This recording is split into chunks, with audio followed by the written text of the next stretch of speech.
Hello everyone, welcome to my channel Savitri Sunita blogs. ಎಲ್ಲರೂ ಹೆಂಗದಿರಿ? ಎಲ್ಲರೂ ಆರಾಮದಿರಿ ಅನ್ಕೋತೀನಿ. ನಾವು ಆರಾಮದೀವಿ. ಇವತ್ತು ಬೆಳಗ್ಗೆಯಿಂದನೇ ವ್ಲಾಗನ್ನು ಸ್ಟಾರ್ಟ್ ಮಾಡಿದ್ದೀನಿ. ಬೆಳಗ್ಗೆ ಅಂದರೆ ನಾನು ಹೇಳೋದು 5:30ಗೆ. ನನ್ನ ಮಗಳು ನಾನು ಇಬ್ಬರು 5:30ಗೆ ಎದ್ದು ಕೂತಿರ್ತೀವಿ. ಇವಾಗ ಟೈಮು 7 ಗಂಟೆ ಆಗಿದೆ. ಇವಳು ಅಳೋದೊನೆ ಕೇಳಿ ನಮ್ಮಮ್ಮ ಬಂದು ಕುಂತರು. ಸೊ ಹಾಗೆ ಅವಳನ್ನು ಎತ್ಕೊಂಡು ಕುಂತಿದ್ದಾರೆ. ಅದಾದಮೇಲೆ ಯೂಶು ಮಲ್ಕೊಂಡ್ಬಿಡ್ತಾಳೆ. ಒಂದು 7 o'clock 7:30ಗೆ ಅದು ಮಲ್ಕೊಂಡ್ಳು. ಸೊ ಅವಳನ್ನು ಇಲ್ಲಿ ಮಲ್ಗಸತೀನಿ. ಅವಳು ಮಲ್ಕೊಂಡ ಮೇಲೇ ಆ್ಯಕ್ಚುಲಿ ನನ್ನ ಡೇ ಸ್ಟಾರ್ಟ್ ಆಗೋದು. ಆ್ಯಕ್ಚುಲಿ ಹೇಳೋದೇ 5:30ಗೆ, ಬಟ್ ಎದ್ಮೇಲೆ ಫುಲ್ ಎಲ್ಲ ಅವಳದೇ ಆಗಿರುತ್ತೆ. ಸೊ ಅವಳು ಮಲ್ಕೊಂಡ ಮೇಲೇ ನನ್ನ ಡೇ ಸ್ಟಾರ್ಟ್ ಆಗುತ್ತೆ. ಅವಳನ್ನ ಮಲಗಿಸಿದ ಮೇಲೆ ಪ್ರದೀಪ್ತನ ಆಮೇಲೆ ನೋಡ್ಕೊತೀನಿ. ಸೊ ನಾನು ಪ್ರದೀಪ್ತನ ನೋಡುವಷ್ಟರಲ್ಲಿ ಅವನು ಸ್ನಾನ ಮಾಡಿ ಹೊರಗಡೆ ಆಟ ಆಡ್ತಿರ್ತಾನೆ. ನಮ್ಮಮ್ಮ ಅವನಿಗೆ ಸ್ನಾನ ಮಾಡಿಸಿ ಫುಲ್ ಎಲ್ಲ ರೆಡಿ ಮಾಡಿ ಹೊರಗಡೆ ಬಿಟ್ಟಿರ್ತಾರೆ. ಸೊ ಫುಲ್ ಹೊರಗಡೆ ಯಾರು ಇರ್ತಾರೆ ಅವ್ರನ್ನೆಲ್ಲ ಕಾಡಿಸೋದು, ಅವ್ರ ಜೊತೆ ಆಟ ಆಡೋದು, ದಂಡಿಗೆ ಹಾಕೋದು ಎಲ್ಲ ಮಾಡ್ತಿರ್ತಾನೆ. ಇವತ್ತು ನಮ್ಮ ಕಾಕ ಮತ್ತು ಶ್ರೀಧರ್ ಇಬ್ಬರು ಗೊಂಜಾಳ ಕಾಳನ್ನು ಹೊರಗಡೆ ಮನೆಗೆ ಹಾಕಾತಿದ್ರು. ಸೇರ್ಕೊಂಡು ಕೆಲಸ ಮಾಡತ್ತಿದ್ದ. ಬದನೆಕಾಯಿ ಪಲ್ಯ ಮತ್ತೆ ಕಾಜು ಮಾಡೋಣ ಇಲ್ಲ ಮಮ್ಮಿ.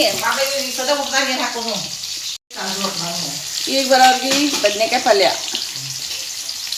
ಆಮೇಲೆ ಬರೋರ್ಗಿ ಕಾಜು ಪಲ್ಯ ಮಾಡು. ಬದನೆಕಾಯಿ ಪಲ್ಯ ಮಾಡಿ ಪಾಟ್ನ.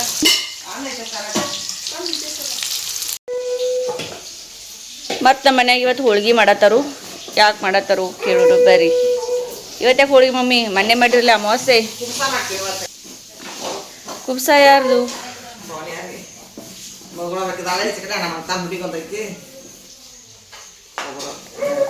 ಶ್ರೀದೇವಿದು ಮಾಡೋರನ? ಶ್ರೀದೇವಿಗೆ ಮತ್ತು ಇವ್ರಿಗೆ ಕಬ್ಬರ್ ಅವ್ರಿಗೆ.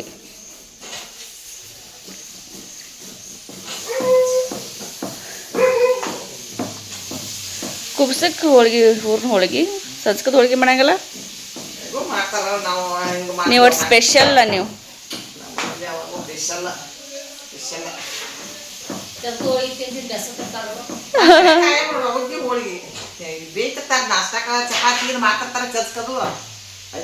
ಎಲ್ಲಿ ನಿಮ್ಮ ತೇರ್ದಾ ಕಡೆನ? ನಿಮ್ಮ ತೇರ್ದಾ ಬಿಡುವ ಫೇಮಸ್. ಏನಾರ ಒಂದು ಹೇಳ್ರಿ. ನಮ್ಮ ಮಮ್ಮಿ ತವ್ರ ಮನೆದೊಂದು story ಹೇಳತ್ತಾಳ.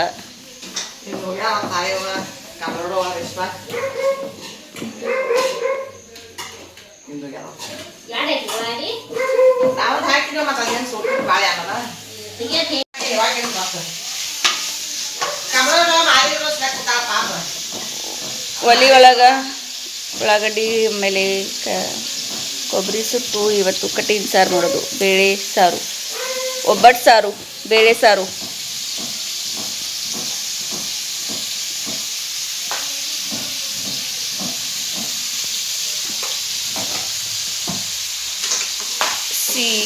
This is our kitchen.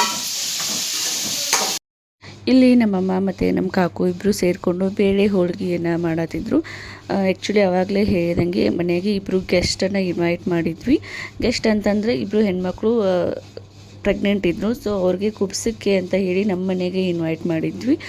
ಹೆಣ್ಮಕ್ಳು ಅಂತಂದರೆ ಒಬ್ಬರು ನಮ್ಮ ತಂಗಿನೇ ಆಗಬೇಕು, ಇಲ್ಲೇ ಅಂತಂದ್ರೆ ಹುಡುಗಿ, ಆಮೇಲೆ ಇನ್ನೊಬ್ಬರು ಪೌಣ್ಯರಾಗಬೇಕು. ಸೊ ಅವರಿಬ್ಬರಿಗೂ ಮನೆಗೆ ಇನ್ವೈಟ್ ಮಾಡಿದ್ವಿ, ಕುಬ್ಸಕ್ಕೆ ಮಾಡ್ತೀವಿ ಅಂತ ಹೇಳಿ. ಸೊ ಅವ್ರ ಸಲುವಾಗಿ ಇಲ್ಲಿ ಎಲ್ಲ ಫುಡ್ಡನ್ನು ಪ್ರಿಪ್ರೇಷನ್ ಮಾಡಿದ್ದೀವಿ. ಬೇಳೆ ಹೋಳಿಗೆ, ಆಮೇಲೆ ಅದ್ರ ಜೊತೆಗೆ ಮಾವಿನ ಹಣ್ಣಿನ ಶ್ರೀಕರ್ಣಿ, ಆಮೇಲೆ ಚಪಾತಿ, ಆಮೇಲೆ ಕಾಜು ಮಸಾಲ, ಮೊಸರು, ಆಮೇಲೆ ಕೋಸಂಬರಿ, ಸಂಡಿಗೆ, ಹಾಲು, ತುಪ್ಪ, ಆಮೇಲೆ ಅನ್ನ, ಸಾಂಬಾರು, ಇದೆಲ್ಲ ವೆರೈಟಿಯನ್ನು ಮಾಡಿದ್ವಿ. ಆ್ಯಕ್ಚುಲಿ ನಮ್ಮ ಕಡೆ ಉತ್ತರ ಕರ್ನಾಟಕದ ಕಡೆ ಮನೆಗೆ ಯಾರನ್ನಾದರೂ ಕುಬ್ಸಕ್ಕೆ ಅಂತ ಹೇಳಿ ಕರೆದ್ರೆ ಅವ್ರ ಸಲುವಾಗಿ ಸಜ್ಕದ ಹೋಳಿಗೆಯನ್ನು ಮಾಡ್ತೀವಿ. ಅದು ಮುಂಚೆಯಿಂದನೂ ಪಾಲಿಸ್ಕೊಂಡು ಬಂದಿದ್ದಾರೆ. ಸಜ್ಕದ ಹೋಳಿಗೆ ತಿಂದರೆ ಪ್ರೆಗ್ನೆಂಟ್ ಇರೋರು ಗಟ್ಟಿಮುಟ್ಟಾಗ್ತಾರೆ, ಆಮೇಲೆ ಅದು ಆರೋಗ್ಯಕ್ಕೂ ಒಳ್ಳೆಯದು ಅಂತ ಹೇಳಿ ಅದನ್ನೇ ಮಾಡ್ತಿದ್ರು. ಬಟ್ ಇವಾಗ ಯಾರೂ ಅಷ್ಟೊಂದು ಸ್ವೀಟು ತಿನ್ನಲ್ಲ, ಆಮೇಲೆ ಸಜ್ಕದ ಹೋಳಿಗೆನೂ ಅಷ್ಟೊಂದು ಇಷ್ಟನೂ ಪಡಲ್ಲ. ಅಂತಂದರೆ ಎಲ್ಲರ ಮನೆಯಲ್ಲೂ ಅದನ್ನೇ ಮಾಡಿರ್ತಾರಲ್ಲ. ಸೊ ಹೀಗಾಗಿ ತಿನ್ನಲ್ಲ ಅಂತ ಹೇಳಿ ನಮ್ಮಮ್ಮ ಇಲ್ಲಿ ಬೇಳೆಯನ್ನು ಹಾಕಿದ್ರು. ಸೊ ಬೇಳೆ ಹೋಳಿಗೆಯನ್ನು ಮಾಡಿದ್ವಿ. ಆಮೇಲೆ ಎಲ್ಲರೂ ಸೇರಿಕೊಂಡು ಊಟನ ಮಾಡಿದ್ವಿ. ಅವರು ಇವನಿಬ್ಬರು ಬಂದಿದ್ರಲ್ಲ, ಸೊ ಅವ್ರನ್ನ ಕರ್ಕೊಂಡು ಊಟ ಮಾಡಿದ್ವಿ. ನಾನಿಲ್ಲಿ ಅವರಿಬ್ಬರು ಊಟ ಮಾಡೋದನ್ನು ಕ್ಯಾಪ್ಚರ್ ಮಾಡಿಲ್ಲ. ಮೊದಲೇ ಪ್ರೆಗ್ನೆಂಟ್ ಇದ್ದಾರೆ. ಸೊ ಅದರಲ್ಲಿ ಅವರು ಊಟ ಮಾಡೋದನ್ನು ಕ್ಯಾಪ್ಚರ್ ಮಾಡಿದರೆ ಸುಮ್ಮನೆ ಏನಾದರೂ ಪ್ರಾಬ್ಲಮ್ ಆಗ್ಬೋದು ಅಂತ ಹೇಳಿ ನಾವು ಅವ್ರನ್ನ ಇಲ್ಲಿ ವಿಡಿಯೋದಲ್ಲಿ ಹಾಕ್ತಾಯಿಲ್ಲ. ಬಟ್ ನಾವೆಲ್ಲರೂ ಸೇರಿಕೊಂಡು ಊಟನ ಮಾಡಿದ್ವಿ. ಆಮೇಲೆ ಅವರಿಬ್ಬರಿಗೂ ಇಲ್ಲಿ ಕುಬ್ಸವನ್ನು ಮಾಡತ್ತೀವಿ. ಸೊ ಕುಬ್ಸಕ್ಕೆ ಅಂತ ಹೇಳಿ ನಮ್ಮಮ್ಮ ಇಲ್ಲಿ ಬ್ಲೌಸ್ ಪೀಸು, ಆಮೇಲೆ 2 ಬಾಳೆಹಣ್ಣು, ಎಲೆ, ಅಡಿಕೆ ಎಲ್ಲನೂ ರೆಡಿ ಮಾಡಿದ್ವಿ. ಆಮೇಲೆ ಕೆಲವೊಂದು ಸಲ ಕೆಲವೊಬ್ಬರು ಸೀರೆಯನ್ನು ಕೊಡ್ತಾರೆ, ಆಮೇಲೆ ಕೆಲವೊಂದು ಸಲ ಕೆಲವೊಬ್ಬರು ಬ್ಲೌಸ್ ಪೀಸ್ ಅಷ್ಟೇ ಕೊಡ್ತಾರೆ. ಇವರಿಬ್ಬರೂ ಇಲ್ಲಿ ಕುಬ್ಸ ಮಾಡೋದು ನೋಡಿ ನನಗೆ ನನ್ನ ಪ್ರೆಗ್ನೆನ್ಸಿ ಟೈಮ್ದು ನೆನಪಾಯಿತು. ನಾನು ಫಸ್ಟ್ ಪ್ರದಿತ್ಯನ ಪ್ರೆಗ್ನೆಂಟ್ ಇದ್ದಾಗ ಸತ್ತಿ ಊರಲ್ಲಿ ಜಸ್ಟ್ ನಾನು ಕುಬ್ಸಿದ್ದು ಒಂದು 4 ದಿನ ಮುಂಚೆನೇ ಬಂದಿದ್ದೆ ಹೈದರಾಬಾದಿಂದ. ಸೊ ಅಲ್ಲಿ ಆಲ್ಮೋಸ್ಟ್ ಒಂದು 50 ಮನೆ ಆದರೂ ಆಗಿರ್ಬೋದು ನನಗೆ ಕುಬ್ಸ ಮಾಡೋದಕ್ಕೆ. ಬೆಳಗ್ಗೆ ಎದ್ದ ತಕ್ಷಣ ಒಬ್ಬರ ಮನೆಗೆ ಕುಬ್ಸ ಮಾಡ್ಕೊಂಬರೋದಕ್ಕೆ ಹೋದರೆ ವಾಪಸ್ ಮಧ್ಯಾಹ್ನ 1 ಗಂಟೆ 2 ಗಂಟೆಗೆ ವಾಪಸ್ ನಮ್ಮ ಮನೆಗೆ ಬರ್ತಾಯಿದ್ದೆ. ಏನಿಲ್ಲ ಅಂದರೂ ದಿನಕ್ಕೆ ಒಂದು 10ರಿಂದ 15 ಮನೆ ಮಾಡ್ತಾಯಿದ್ದೆ. ಸೊ ಆಲ್ಮೋಸ್ಟ್ ನನ್ನ ಕುಬ್ಸೋ ಟೈಮ್ ಅನ್ನೋ ಅಷ್ಟರಲ್ಲಿ ಒಂದು 50 ಬ್ಲೌಸ್ ಪೀಸನ್ನು ತೊಗೊಂಡು ಬಂದಿದ್ದೆ. ಅಂದರೆ 50 ಮನೆಗೆ ನಾನು ಒಂದು 50 ಮನೆಗೆ ನಾನು ಕುಬ್ಸವನ್ನು ಮಾಡಿಸ್ಕೊಂಡು ಬಂದಿದ್ದೆ. ಸೊ ಅಷ್ಟೊಂದೆಲ್ಲನೂ ಆಗಿತ್ತು ನನ್ನ ಪ್ರೆಗ್ನೆನ್ಸಿ ಟೈಮಲ್ಲಿ. ಅದೇ ನೆನಪಾಗ್ತಾಯಿತ್ತು ನನಗೆ. ಅದೊಂದೊಂದು ಸುಂದರವಾದಂಥ ಒಂದು ಟೈಮಿಂಗ್ ಅಂತಲೇ ಹೇಳ್ಬೋದು ಆ ಟೈಮಲ್ಲಿ. ಇಲ್ಲಿ ಈವ್ನಿಂಗ್ ಟೈಮ್ದು ಲಾಗನ್ನು ಕಂಟಿನ್ಯೂಯೇಷನ್ ಆಗಿ ಹಾಕಿದ್ದೀನಿ. ಸೊ ಸಂಜೆ ಟೈಮಲ್ಲಿ ಬೇರೆ ಏನೂ ಅಡುಗೆ ಮಾಡಲಿಲ್ಲ. ಅಂದರೆ ಮಧ್ಯಾಹ್ನ ಟೈಮಲ್ಲಿ ಆಲ್ರೆಡಿ ಮಾಡಿದ್ದೆಲ್ಲ ಅಡುಗೆನೂ ಇತ್ತು. ಸೊ ಹೀಗಾಗಿ ಈವ್ನಿಂಗ್ ಟೈಮಲ್ಲಿ ಬೇರೆ ಏನೂ ಮಾಡೋದಕ್ಕಾಗಲಿಲ್ಲ. ಬಟ್ ನನಗೆ ಅಂತ ಹೇಳಿ ಬಿಸಿದು ಬೇಕಲ್ಲ, ಅಂದರೆ ನಾನು ಬಾಣಂತಿ. ಸೊ ಮಧ್ಯಾಹ್ನ ಟೈಮಲ್ಲಿ ಅಡುಗೆಗೆ ಏನು ಮಾಡಬೇಕು ಅಂತ ಹೇಳಿ ಬಿಡಲ್ಲ. ಸೊ ನನಗೆ ಅಂತಲೇ ಮತ್ತೆ ಬೇರೆ ಬಿಸಿದು ಮಾಡಲೇಬೇಕು. ಅಂದರೆ ಮಧ್ಯಾಹ್ನ ಹೀಗಾಗಿ ಮತ್ತೆ ಒಂದು ಸ್ವಲ್ಪ ಬಜ್ಜಿ ಚಪಾತಿ ಮಾಡೋದಕ್ಕೆ ಅಂತ ಹೇಳಿ. ಆಮೇಲೆ ಕೊಬ್ಬರಿ ಇತ್ತು ಮನೆಯಲ್ಲಿ, ಕಾಯಿ ಹೊಡೆದಿಡ್ಬೇಕಲ್ಲ, ಸಾರಿ ಕಾಯಿ ತೆಂಗಿನಕಾಯಿ. ಸೊ ಅದರಿಂದ ಕೊಬ್ಬರಿ ಆನ್ ಮಾಡ್ತೀನಿ ಅಂತ ಹೇಳಿ. ಸೊ ಹೀಗಾಗಿ ನನ್ನ ಸಲುವಾಗಿ ಆನದು ನಮ್ಮ ಕಡೆ ಕೊಬ್ಬರಿ ಆನ್ ಅಂತ ಹೇಳಿ ಕರಿತೀವಿ. ಚಪಾತಿ ಕೊಬ್ಬರಿ ಸ್ವೀಟ್ ಅಂತಾನು ಏನಂತಾರೆ, ಕೊಬ್ಬರಿದು ಒಂದು. ಸೊ ಈ ಒಂದು ರೆಸಿಪಿನ ನನ್ನ ಒಂದು ಯೂಟ್ಯೂಬ್ ಚಾನಲ್ ಶಾರ್ಟ್ ವಿಡಿಯೋದಲ್ಲಿ ಶಾರ್ಟ್ ಆಗಿ ಅಪ್ಲೋಡ್ ಮಾಡಿದ್ದೀನಿ. ಸೊ ಬೇಕಾದ್ರೆ ನೋಡ್ಕೋಬಹುದು. ಅಂಡ್ ಇಲ್ಲೂ ಕೂಡ ಹೇಳ್ತೀನಿ ಯಾವ ಥರ ಈ ಒಂದು ರೆಸಿಪಿನ ಯಾವ ಥರ ಅಂತ ಹೇಳಿ. ಅಂಡ್ ಇದು ಬಾಣಂತಿಯಲ್ಲಿ ಹೆಲ್ತ್ ಕೂಡ ಒಳ್ಳೆಯದು. ಅಂದರೆ ಬೆಲ್ಲ ಮತ್ತು ಕೊಬ್ಬರಿ ಮಿಕ್ಸ್ ಆಗಿರುತ್ತೆ. ಅದ್ರ ಜೊತೆಗೆ ಲವಂಗ ಹಾಕಿರ್ತೀವಿ, ಏಲಕ್ಕಿ ಹಾಕಿರ್ತೀವಿ, ಆಮೇಲೆ ಕಾಳು ಮೆಣಸನ್ನು ಹಾಕಿರ್ತೀವಿ. ಸೊ ಇವೆಲ್ಲನೂ ಬಾಣಂತಿಯರಿಗೆ ಹೆಲ್ದಿ ತಗೊಂಡ್ರು ನಡೆಯುತ್ತೆ, ಅಂತಾನೆ ಹೇಳ್ಬೋದು. ಸೊ ಈ ಒಂದು ರೆಸಿಪಿನ ಯಾವ ಥರ ಮಾಡೋದು ಅಂತ ಹೇಳಿಲ್ಲ ಅಂತೇಳಿ ದೊಡ್ಡದಾದಂಥ ತೆಂಗಿನಕಾಯಿನ ತಗೊಂಡ್ಬೇಕು. ಅಂದರೆ ಹಸಿ ತೆಂಗಿನಕಾಯಿ ಇಲ್ಲಾಂದರೆ ಒಣ ತೆಂಗಿನಕಾಯಿ ಇದ್ರೂ ನಡೆಯುತ್ತೆ. ಆ್ಯಕ್ಚುಲಿ ಒಣ ಹಾಕೊಂಡು ಕೊಬ್ಬರಿ ಇದ್ರೆ ಅಂತೂ ಇನ್ನೂ ಟೇಸ್ಟ್ ಆಗಿರುತ್ತೆ, ಫುಲ್ಲು ಸ್ವೀಟ್ನೆಸ್ ಬರುತ್ತೆ.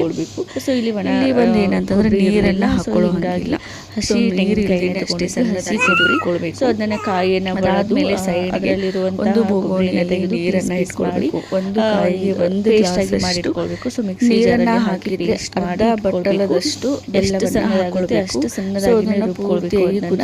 ಆಮೇಲೆ ಅದಕ್ಕೆ ನೀರು ಹಾಕಬಾರ್ದು. ಸೊ ನೀರು ಹಾಕಿದ್ರೆ ಕೊಬ್ಬರಿ ಪೇಸ್ಟ್ ಅನ್ನ ರೆಡಿ ಮಾಡಿ ಕುದಿ ಬಂದ್ರೆ ಸಾಕು. ಅದಾದ್ಮೇಲೆ ಗ್ಯಾಸ್ ಮೇಲೆ ಒಂದು ಬೋಗೋಣಿಯಲ್ಲಿ 1 ಗ್ಲಾಸ್ ಅಷ್ಟು ನೀರನ್ನು ಹಾಕಿಕೊಳ್ಬೇಕು. ಇಲ್ಲಿ ಒಂದು ತೆಂಗಿನಕಾಯಿಗೆ 1 ಗ್ಲಾಸ್ ಅಷ್ಟು ನೀರು, ಆಮೇಲೆ ಅರ್ಧ ಬಟ್ಟಲಷ್ಟು ಬೆಲ್ಲವನ್ನು ಹಾಕಬೇಕು. ಕೊಬ್ಬರಿನ ಸೊ ಬೆಲ್ಲ ಮತ್ತೆ ನೀರನ್ನು ಎರಡನ್ನೂ ಕುದಿಸ್ಬೇಕು. ಇದರಲ್ಲಿ ಆಣ ತರ ಮಾಡಬೇಕು, ಅಂದ್ರೆ ಏಲಕ್ಕಿ ಪಾಕ ತರ ಮಾಡಬೇಕು. ಜಸ್ಟ್ ಒಂದು ಕರಿಮೆಣಸನ್ನು ರೆಡಿಯಾಗಿರುತ್ತೆ. ಕರಿಮೆಣಸಂತೂ ಕಂಪಲ್ಸರಿ. ಕುದಿತಾ ಇರುವಂತ ನೀರಿಗೆ ಇದರಲ್ಲಿ ಅದೇ ಪೇಸ್ಟ್ ಮಾಡಿ ಇಟ್ಕೊಂಡಿರುವಂತಹ ಕೊಬ್ಬರಿ ಪೇಸ್ಟ್ ಅನ್ನ ಹಾಕಬೇಕು. ಸೊ ಅದು ಕುದಿಯೋದಕ್ಕೆ ಬಿಡಬೇಕು. ಸೊ ಕೊಬ್ಬರಿ ಪೇಸ್ಟ್ ಸ್ವಲ್ಪ ತೆಳು ಇದ್ರೇನೆ ಇದು ಚೆನ್ನಾಗಿರುತ್ತೆ. ಪೂರ್ತಿ ಗಟ್ಟಾದ್ರೂ ಅಷ್ಟು ಟೇಸ್ಟ್ ಬರಲ್ಲ, ಒಂಥರ ಬಡೆಗತೆ ಅನಿಸುತ್ತೆ. ಬಟ್ ಸ್ವಲ್ಪ ತೆಳು ಇದ್ರೇ ಚೆನ್ನಾಗಿರುತ್ತೆ. ಸೊ ಅದನ್ನು 1-2 ಕುದಿ ಬರೋ ತನಕ ಬಿಡಬೇಕು. ಅದಾದಮೇಲೆ ನಾವು ಲವಂಗ, ಆಮೇಲೆ ಕಾಳು ಮೆಣಸು, ಏಲಕ್ಕಿಯನ್ನು ಹಾಕ್ಕೊಳ್ಬೇಕು. ಇಲ್ಲಿ ಲವಂಗ ಇರಲಿಲ್ಲ ಅಂದರೂ ಸ್ಕಿಪ್ ಮಾಡ್ಬೋದು. ಬಟ್ ಏಲಕ್ಕಿ ಮತ್ತು ಕಾಳು ಮೆಣಸು 2 ಕಂಪಲ್ಸರಿಯಾಗಿ ಇದಕ್ಕೆ ಯೂಸ್ ಮಾಡಬೇಕು. ಅದೇ ಇದಕ್ಕೆ ಒಂಥರ ಫ್ಲೇವರ್ ಕೊಡುತ್ತೆ, ಆಮೇಲೆ ತಿನ್ನೋದಕ್ಕೂ ರುಚಿಯಾಗಿರುತ್ತೆ. ಇದು ಹೆಲ್ತ್ಗೂ ಕೂಡ ಒಳ್ಳೆಯದು. ಸೊ ಇದನ್ನು ಮಾಡಿದರು ಮನೆಯಲ್ಲಿ. ಆಮೇಲೆ ಒಲೆ ಮೇಲಂತೂ ಆ್ಯಸ್ ಯೂಶ್ವಲ್ ನಮ್ಮಮ್ಮ ಚಪಾತಿ ಮಾಡತ್ತಿದ್ರು. ಸೊ ಚಪಾತಿ ಮಾಡೋ ಟೈಮಲ್ಲೇ ಅವ್ರಿಗೆ ಕಾಲ್ ಬಂತು. ಈ ಟೈಮಲ್ಲಿ ಅಂದರೆ ನೈಟ್ ಟೈಮಲ್ಲಿ ನಮ್ಮ ತಮ್ಮಗಳಿಬ್ಬರು ಕಾಲ್ ಮಾಡಿರ್ತಾರೆ, ಸಂತು ಮತ್ತು ಸಾಗರ. ಇಲ್ಲಿ ಮೇ ಬಿ ಸಾಗು ಕಾಲ್ ಮಾಡಿದ್ದ ಅಂತ ಅನಿಸುತ್ತೆ. ಸೊ ಅವನ ಜೊತೆ ಮಾತಾಡ್ತಾ ಹಾಗೆ ಚಪಾತಿ ಮಾಡತ್ತಿದ್ರು. ಸೊ ನಮ್ಮ ಕಾಕು ಇಲ್ಲಿ ಕೊಬ್ಬರಿ ಆನನ ಮಾಡೋದಕ್ಕೆ ಎಲ್ಲನೂ ರೆಡಿ ಮಾಡ್ಕೊಳತ್ತಿದ್ರು. ಸೊ ಈ ಥರ ಕಾಳು ಮೆಣಸನ್ನು ತೊಗೊಂಡು ಪುಡಿ ಪುಡಿಯಾಗಿ ಚಿಕ್ಕದಾಗಿಯೇ ಅದನ್ನು ಪೀಸ್ ಮಾಡ್ಕೊಳ್ಬೇಕು. ಪೂರ್ತಿಯಾಗಿ ಪೌಡ್ರ್ ಆದರೆ ಅಷ್ಟು ಟೇಸ್ಟ್ ಬರೋಲ್ಲ. ಒಂದು ಸ್ವಲ್ಪ ದಪ್ಪ ಇದ್ರೇ ಅದು ಸ್ವಲ್ಪ ಫ್ಲೇವರ್ ಕೊಡುತ್ತೆ. ಸೊ ಹೀಗಾಗಿ ಕುಟ್ಟಾಣಿಯಿಂದಲೇ ನಾವು ಅದನ್ನು ಕುಟ್ಕೊಳ್ಬೇಕು ಕಾಳು ಮೆಣಸನ್ನು. ಸೊ ಅದನ್ನು ಹಾಕಿದರೆ ಇಲ್ಲಿ ಕೊಬ್ಬರಿ ಸ್ವೀಟ್ ಅಥವಾ ಕೊಬ್ಬರಿ ಆನ ತಿನ್ನೋದಕ್ಕೆ ರೆಡಿಯಾಗಿರುತ್ತೆ. ಇದೊಂಥರ ಹೆಲ್ದಿ ರೆಸಿಪಿನೇ ಅಂತಲೇ ಅನ್ಬೋದು ಬಾಣಂತಿಯರಿಗೆ. ಆ್ಯಂಡ್ ಈಸಿಯಾಗಿ ಕ್ವಿಕ್ಕಾಗಿಯೇ ಮಾಡ್ಕೊಳ್ಬೋದು. ಏನೂ ತಿನ್ನೋದಕ್ಕೆ ಮನಸ್ಸಿಲ್ಲ, ಆಮೇಲೆ ಮಾಡೋದಕ್ಕೆ ಮನಸ್ಸಿಲ್ಲ ಅಂತ ಅಂದರೆ ಇದನ್ನು ಆರಾಮಾಗಿ ಮಾಡ್ಕೊಳ್ಬೋದು. ಆ್ಯಂಡ್ ನಮ್ಮ ಮನೇಲಿ ಇದಂತೂ ಒಂಥರ ಕಾಮನ್ ರೆಸಿಪಿನೇ ಆಗಿಬಿಟ್ಟಿದೆ. ಅವಾಗವಾಗ ಇಂದ ಮಾಡ್ತಾನೆ ಇರ್ತೀವಿ. ಯಾರಾದರೂ ಸಡನ್ನಾಗಿ ಗೆಸ್ಟ್ ಬಂದ್ರೂ ಒಂದು ಕೊಬ್ಬರಿ ತೊಗೋತೀವಿ, ಹೊಡಿತೀವಿ, ಇದೊಂದು ಸ್ವೀಟ್ ಮಾಡ್ತಾರೆ. ಚಪಾತಿ ಜೊತೆಗೆ ಬೆಸ್ಟ್ ಕಾಂಬಿನೇಷನ್ ಆಗಿರುತ್ತೆ. ಸೊ ಬರ್ರಿ ನೈಟ್ ಡಿನ್ನರನ್ನು ಮಾಡೋಣ. ಸೊ ಇದಾಗಿತ್ತು ಇವತ್ತಿನ ನನ್ನ ಒಂದು ವ್ಲಾಗ್. Thank you.